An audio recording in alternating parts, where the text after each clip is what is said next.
أعوذ بالله من الشيطان الرجيم. بسم الله الرحمن الرحيم.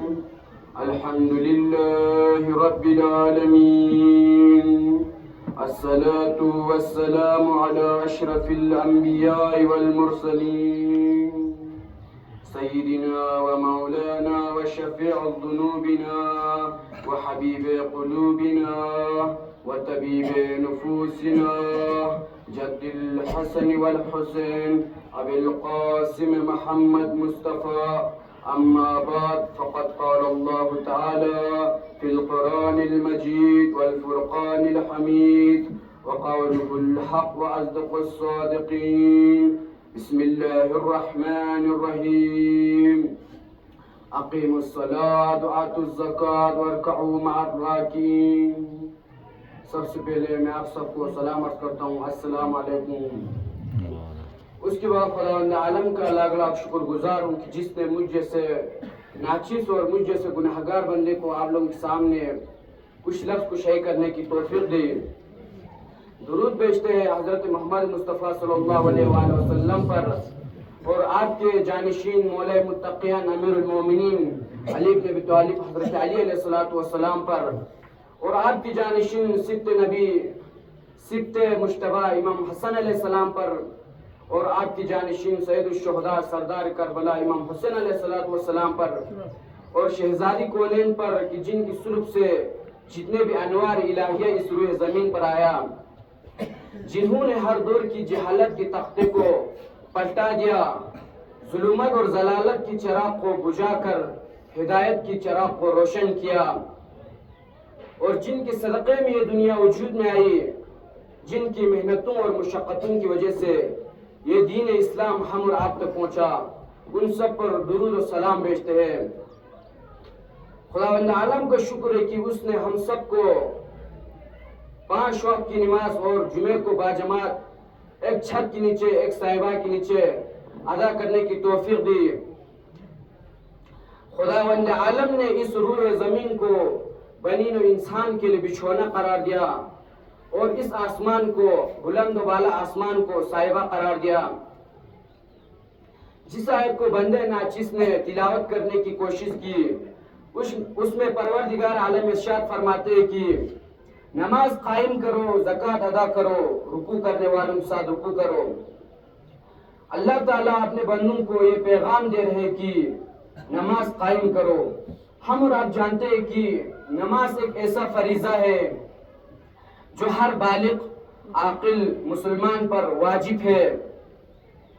نماز تو ہم مسلمان ادا کرتے ہی ہیں، اور اس سے جو پہلا مرحلہ ہے وہ نماز ادا کرنا ہی ہے، لیکن اس سے جو پہلا مرحلہ ہے، اس سے جو بالا و برتر مرحلہ ہے وہ قبولیت نماز ہے، یعنی نماز کا قبول ہونا۔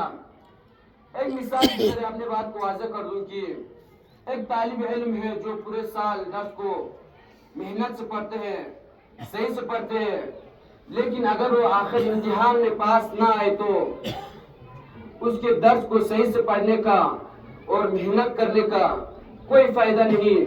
اہم تو محنت کرنا اور امتحان میں پاس ہونا ہے۔ اسی طرح ایک انسان ہے جو برابر عبادت انجام دیتے ہیں، نماز پڑھتے ہیں، لیکن مختلف نقائصوں اور کمزوریوں کی وجہ سے اللہ تعالیٰ اس کی نماز کو قبول نہیں کرتا ہے۔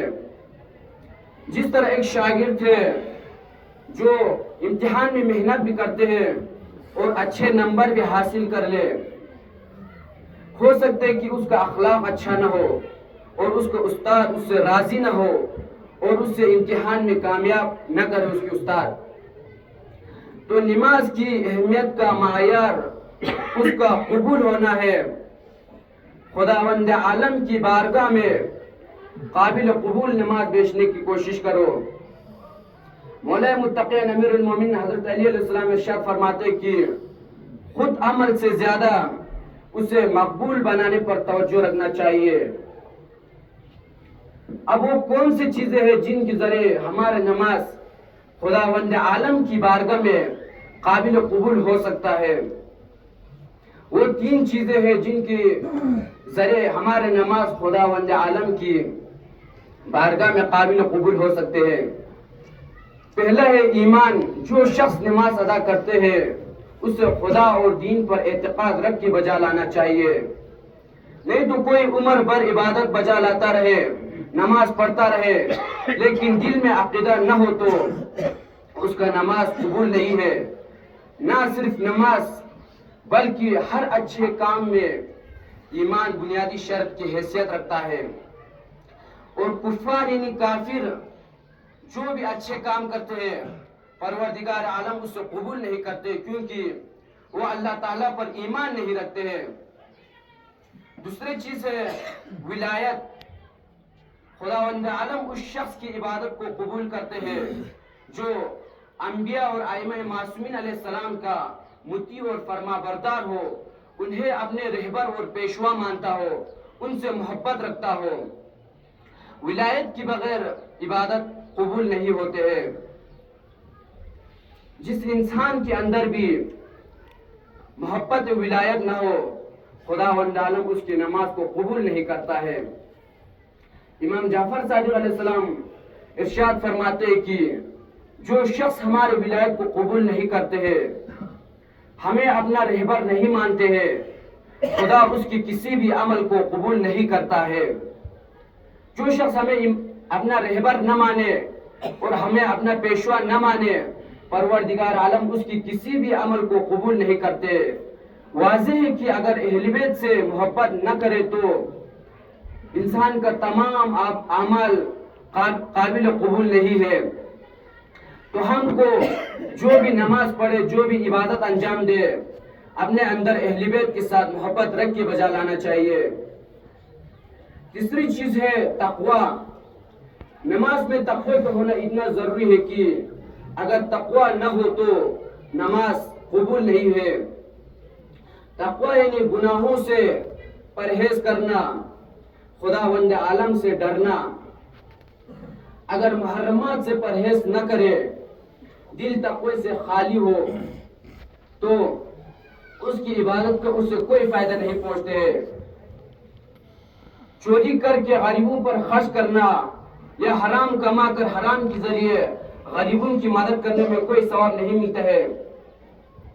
عبادت بھی، نماز بھی عبادت کی طرح اس وقت قبول ہوتے ہیں، مقبول ہوتے جب تقوی کی ہمراہ ہو۔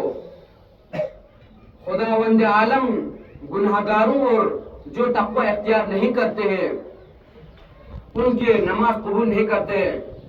اللہ تعالیٰ ارشاد فرماتے ہیں کہ انما يتقبل اللہ من المتقین، اللہ فقط تقوی اختیار کرنے والوں کی عبادت کو قبول کرتا ہے۔ تو ان تمام آیات، روایت، احادیث سے ہم کو یہ درس ملتا ہے کہ اگر ہم کو اپنے نماز کو، اپنے عبادت کو اللہ تعالیٰ کی بارگاہ میں قابل قبول بنانا ہے تو ایمان، ولایت اور تقوی کو اپنے اندر پیدا کرنا ہوگا۔ نہیں تو ہماری عبادت اس شاگرد جیسے جو محنت کرتا ہے اور اچھے نمبر بھی لیتا ہے، لیکن اس کی اخلاق کی کمزوریوں کی وجہ سے وہ امتحان میں کامیاب نہیں ہوتے۔ تو ہمیں چاہیے کہ 5 وقت کی نماز کو اس کے وقت پر انجام دے، نماز کو ترک نہ کرے۔ اگر ہم اور آپ نماز کو ترک کرے گا تو ہم اور آپ دنیا اور آخرت دونوں میں ناکامیاب رہ جائے گا۔ اگر ہم اور آپ نے عبادت کو ترک نہیں کیا تو ہم اور آپ دنیا آخرت دونوں میں کامیاب ہو جائے گا۔ ہم کو چاہیے کہ نماز کو ہم نماز کی مرضی سے چلے، نہ کہ نماز کو اپنے مرضی سے چلائے۔ یعنی اس کا مطلب یہ ہے کہ بہت سے لوگ ایسے ہوتے ہیں جو کہ خود کو نماز پڑھنے کا من کیا تو نماز پڑھا، نہیں تو نماز کے وقت ہو رہے اور اس کے پاس وقت ہے، نماز کو ادا نہیں کرتے۔ ہمارے پاس جیسے ہی وقت ہو اور نماز کا وقت ہوا ہو، ہمیں نماز کو پڑھنا چاہیے۔ 5 وقت کی مسجد سے اذان ہوتے ہیں اور گھر مسجد کے قریب ہے یا مسجد کے قریب بھی نہ ہو، ہمیں اذان سنائی دیتے، پھر بھی ہم اللہ کے گھر کی طرف دوڑتے نہیں ہے۔ اللہ 5 وقت ہمیں آواز دے رہے ہیں لیکن ہم دنیا کی کام کاج میں مصروف ہے۔ اللہ تعالیٰ کی عبادت کے مقابلے میں یہ دنیاوی کام کاج لانا ایک طرح کی شرک ہے، کیونکہ ہم اور آپ اللہ کی عبادت کے مقابلے میں ان دنیاوی کاموں کو لا رہے ہیں۔ تو آخر میں دعا کرتا ہوں کہ پالنے والا تجھے محمد والے محمد کا واسطہ ہم سب کو خداوند عالم کی بارگاہ میں قابل قبول نماز بیچنے کی توفیق عنایت دے۔ پالنے والا تجھے محمد والے محمد کا واسطہ اس مجلس میں جس کسی نے بھی جائز حاجتیں لے کے آئے ہو ان کی جائز حاجتوں کو روا فرما۔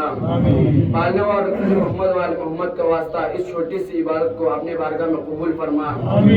پالنے والا تجھے محمد والے محمد کا واسطہ ہمارے مذہب میں دین چگنی رات چگنی ترقی دے۔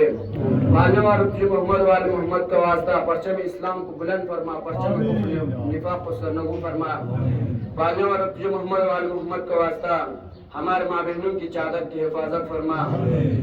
پالنے والا تجھے محمد والے محمد کا واسطہ ہم جب اس دنیا سے اٹھے تو ایک ہاتھ میں قرآن اور ایک ہاتھ میں اہل بیت کا دامن ہو۔ پالنے والا تجھے محمد والے محمد کا واسطہ ہمارے آخری امام کو جلد جلد ظہور فرما، ہمیں ان کی عوام انصار میں شمار فرما۔ ربنا تقبل منا